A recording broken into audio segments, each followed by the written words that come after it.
আগামী প্রজন্মের জন্য বাসযোগ্য ঢাকা রেখে যেতে শুধু সচেতনতাই নয়, একই সঙ্গে কার্যকর পদক্ষেপ নেওয়া গুরুত্বপূর্ণ বলে মন্তব্য করেছেন সড়ক পরিবহন, সেতু, রেলমন্ত্রী শেখ রবিউল আলম।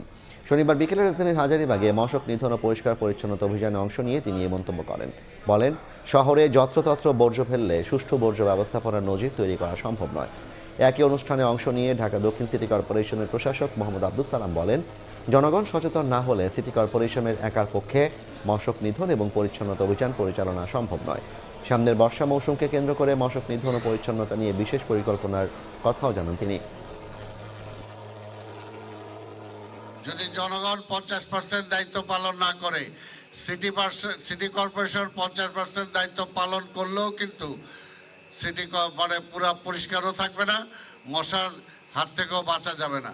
এই জন্যই দুইজনের 50-50-100-এ আসলেই আমরা সিটিটাকে পরিষ্কার রাখতে পারবো, পরিচ্ছন্ন রাখতে পারবো। আমরা যদি সচেতন না হই তাহলে সিটি কর্পোরেশনের উপর শুধু দায় দিয়ে আর বর্জ্য ব্যবস্থাপনার জন্য কয়েকজন কর্মকর্তা কর্মচারী যারা সিটি কর্পোরেশনে আছে তাদের উপর দায়িত্ব চাপিয়ে আমার মনে হয় যে সফল হওয়া যাবে না।